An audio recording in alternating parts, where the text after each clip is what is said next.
नमस्कार मंडळी. रामकृष्ण हरी. श्री स्वामी समर्थ. जय जय स्वामी समर्थ. आली आली आली कोजागिरी पौर्णिमा आली. शरदाचे चांदणी घेऊन कोण कोण जागे हे पाहती लक्ष्मी दाराशी येऊन. कोजागिरी पौर्णिमेच्या सर्वांना हार्दिक हार्दिक शुभेच्छा. आता कोजागिरी पौर्णिमेच्या रात्री जी महालक्ष्मी देवी असते ती पृथ्वीवर भ्रमण करते. कोण जागृती म्हणजे कोण कोण जागरण करत आहे हे पाहत असते आणि जे जागरण करत असतात त्या व्यक्तींचे कल्याण करत असते. फार पूर्वीच्या काळची गोष्ट आहे. वीरभद्र नामक एक सावकार होता. त्याची पत्नी खूप धार्मिक होत्या. त्यांना 2 कन्या होत्या. त्यांनी आपल्या मुलींना देखील धर्माचे पालन करण्याचे धडे शिकवले होते. ते घरात सर्व व्रत वैकल्य करत असत. मोठी बहीण खूप श्रद्धाळू आणि धार्मिक होती, तर लहान बहीण फक्त तितकं कसं तरी जमून नेत असे. दोघेही शरद पौर्णिमेचं व्रत करत असतात. मोठी बहीण पौर्णिमेचं व्रतही खूप मनापासून करायची आणि पूर्ण व्रतही पाळायची. या दिवशी पृथ्वी तलावावर म्हणजेच पृथ्वीवर माता लक्ष्मी येत असते. त्यामुळे मोठी बहीण तिच्या स्वागतासाठी मसाल्याचं दूध आठवत असे व जागरण करत असते. रात्री 12 वाजेपर्यंत जागरण करून ती ते दूध सर्वांना वाटत असे. इंद्र ऐरावत लक्ष्मीचं पूजन करत असे. चंद्राची पूजा करून रात्री आनंदात जागरण करत असे. देवी सुद्धा कोण जागा आहे हे पाहत असते असे म्हणतात. त्यामुळे ती जागरण करत असते. रात्री चंद्राला औक्षण करत असते. परंतु लहान बहीण व्रत अर्धवट सोडून झोपून जायची. तिचे आई वडील तिला नेहमी समजावत असत, पण तिच्यात मात्र काडी फरक पडत नव्हता. कालांतराने दोन्ही बहिणींचे लग्न झाले. दोघींच्याही घरी सुख समृद्धी कशाचीही कमी नव्हती. मोठ्या बहिणीला 2 मुले झाली. ती खूप आनंदात होती, पण धाकटी बहीण मात्र सर्व सुख संपत्ती असूनही फार दुःखी होती. कारण धाकट्या बहिणीची मुलं जन्म घेताच मरण पावत होती. हे कशामुळे होत होते हे मात्र तिला कळत नव्हतं.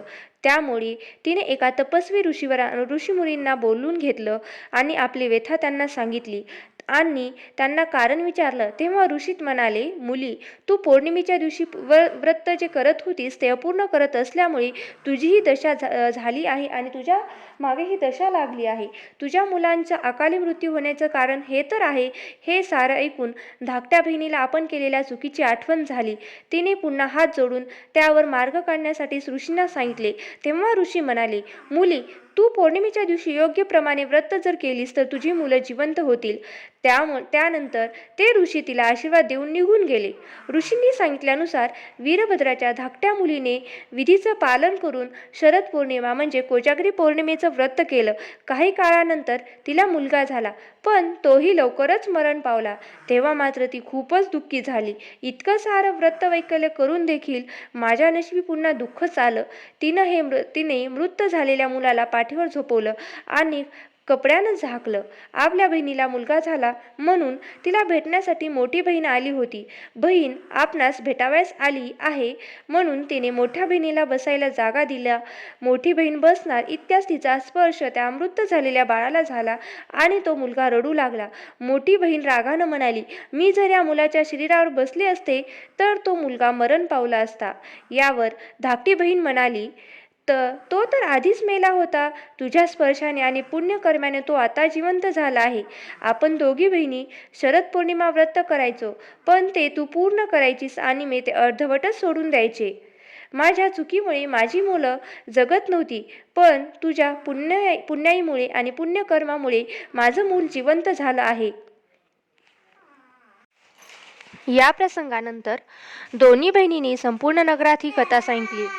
शरद पौर्णिमा किंवा कोजागिरी पौर्णिमा व्रत कसं करायचं, त्याच्यामुळे आपल्याला संतती सौख्य कसं लाभतं, त्या आपल्या संततीला दीर्घायुष्य कसं प्राप्त होतं हेही लोकांना त्यांनी सांगितलं.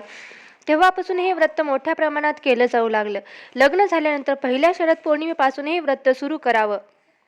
तसेच आणखी एक प्रथा प्रचलित आहे.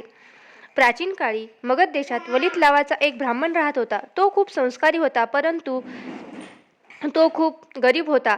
तो अगदी मनापासून सर्व कामे करत असे, पण इथे ब्राह्मण जेवढा सज्जन होता तेवढीच त्याची पत्नी दुष्ट होती.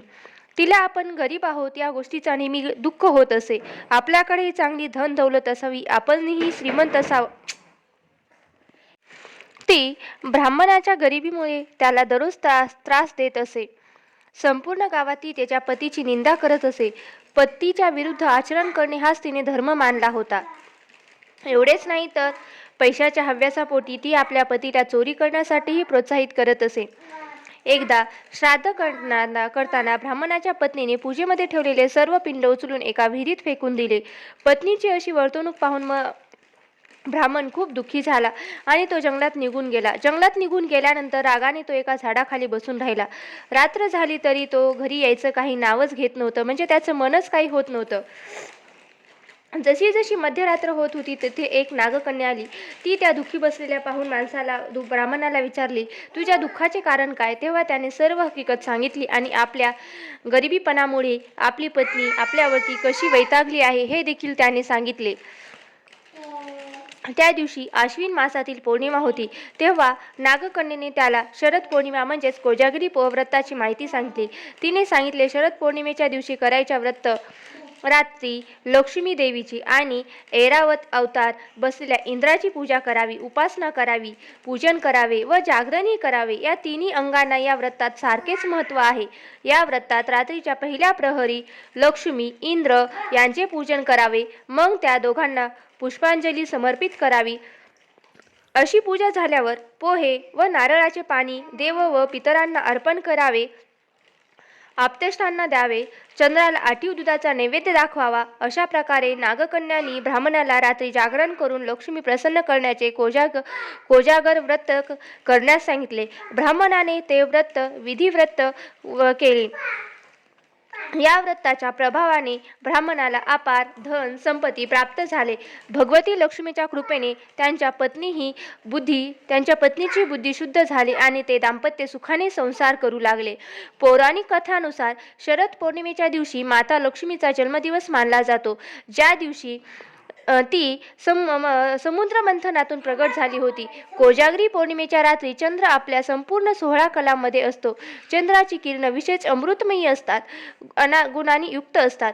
श्रीकृष्णांचे 16 कलांचे अवतार मानले जातात. द्वापार युगात वृंदावनमध्ये वज्रमंड भगवान श्रीकृष्णाने गोपिकांसोबत रात्री रासक्रीडा म्हणजे महारास लीला केली होती.